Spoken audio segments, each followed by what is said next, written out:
Cheers and welcome to Viability Brewing. Yes, we have a new product. White Labs was cool enough to send me a sample.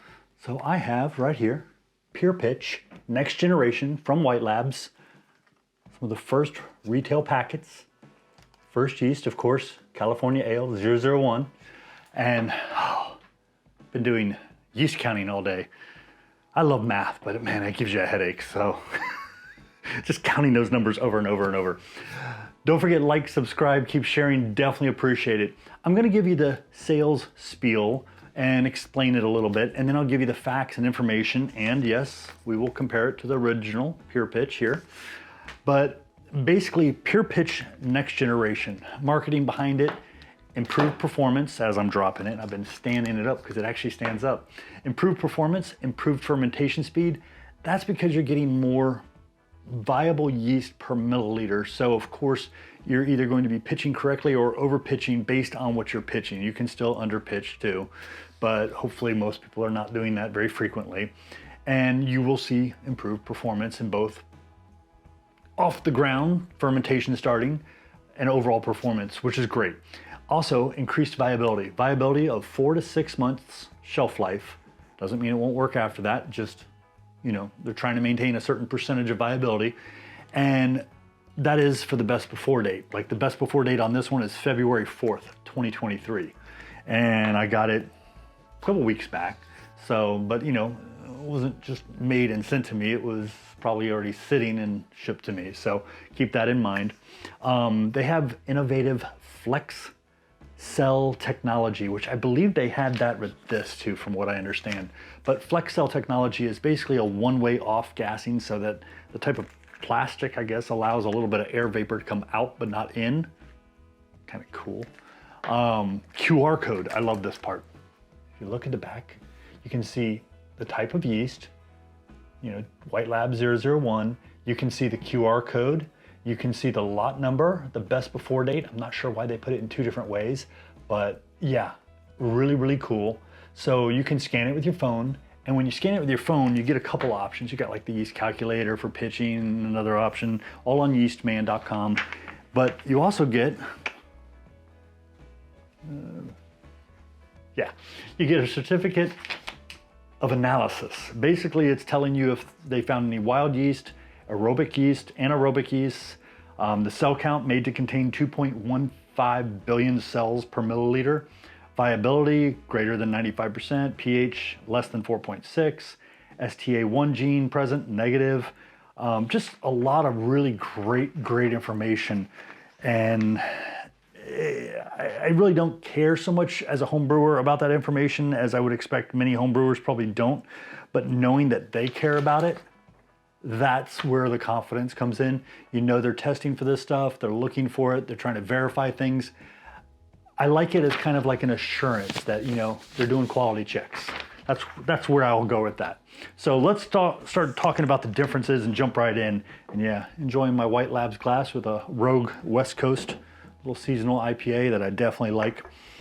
So first of all, what's the difference? Well, one pouch of the Purepitch, like the old one, is designed to be pitched on 5 gallons, 18.9 approximately, you know, 19 liters of wort. Over here, we're at 7.5 million cells per milliliter. Now, here's where this saves you some packets of yeast. Not saying I wasn't pitching this on some of the bigger beers with only one pouch, but just saying.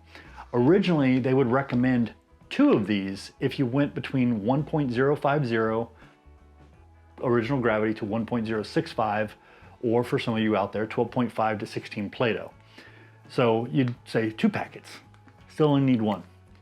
Now, they would tell you you need 3 packets if you were pitching on 1.065 or greater, still need only 1 packet. You see where I'm going with this? My theory is that most home brewers are probably, and I could be off, probably making beers between 5 and 8%. Somewhere probably a little closer, between like 5.4 and maybe, let's say, 7.5. But the majority of their beers are probably falling somewhere in that little range. 1 packet.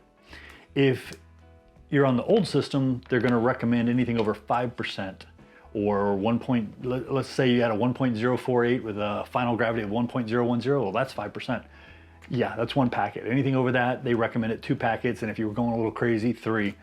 Over here, I'm doing, let's say, 1.073 original gravity and pushing maybe a 1.013, if I'm lucky, final gravity. That's 8%, 1 packet. When do you need 2 packets? Well, they kind of made it a little more simplistic, which I like. Is they said if you're going to do anything under 61 degrees Fahrenheit, loggers, or if you're going over let's rephrase that. If you're at 61 Fahrenheit or 16 Celsius or below, 2, or if you're doing anything at 1.074 or higher original gravity or 18 Plato or above, you need 2 packets. And this is where the simplicity comes in. If you're doing both, that means you're doing something below 60, at or below 61 Fahrenheit or 16 Celsius, and you're at 1.074 OG or higher, or 18 Plato or higher, you need 3. And of course, it can scale even more or less based on what you need. The other cool thing is, okay, like I said, yes, I'm giving away 2 White Labs yeasts. They may not be the new one, depending upon what your local homebrew shop has. I'm only gonna push this out for the US and for local homebrew shops, basically because I don't know how it would work if it's an online retailer. You can check with them, your mileage may vary, but yes, these are vouchers. So I'll give away 2. I'll pull random names from the comments below. You have to put the words White Labs, 2 words, in a sentence, exactly 7 days from the debut of this video. You'll have 48 hours to reach back out to me once I put in the comments, hey, you won, congratulations. Otherwise, I pull it back and I pull another name until we give away 2 of these. Good luck. No more scissors. Spray this down with your Star Sand, which I had sitting around here. I see it, it's over there, but spray it down with your Star Sand, pop it open, pitch. I know some of you out there get a little wart, shake it up, seal it up, shake it up, pitch. Yeah, you can do that too. Now, let's say all you want it to do is you're doing 1 gallons. Clean it, sanitize it the best you can, pop it, pour an approximate. I doubt you're gonna weigh it or anything, but pour an approximate, seal it back up. When I did 1 gallons, I didn't get 5 total gallons out of any of this stuff. I was lucky to get maybe 4 or 3. It's just the nature of the beast. If you're doing smaller batches, it's harder to measure and it's better to pitch or over pitch than under pitch, of course. But yeah, really super cool. It's got nice little information, pictures, and down here it talks about needing 2 or 3. I needed a magnifying glass. I'm getting old, my eyes suck. And then on the back here, it's showing how to open it and everything. The only other thing I saw that was a little weird, and as we go, we all are learning, finding out new information. They used to recommend that these should be at 40 degrees Fahrenheit or 4 Celsius. On this, it says 35 to 39 Fahrenheit or 2 to 4 Celsius. So a little cooler, which I think most of us are putting these in our fridge, which is probably between 34, maybe 36 degrees, wherever you keep your fridge. So that makes sense, and I'm guessing the Celsius is probably about the same. I don't track Celsius, sorry, I'm in the US. But yeah, I'm very excited. Yes, I will be doing a brew soon using California 001. I don't expect anything to be different except for I know I have viable yeast, I know I have a good cell count, so I know it's gonna ferment well. I'm responsible for maintaining fermentation temps. White Labs can't handle that. I have to handle that because it's my brew. I'll leave a link below so you can check it out. Don't forget, like, subscribe, keep sharing. Definitely appreciate the sharing. Cheers, I'm gonna go enjoy my West Coast.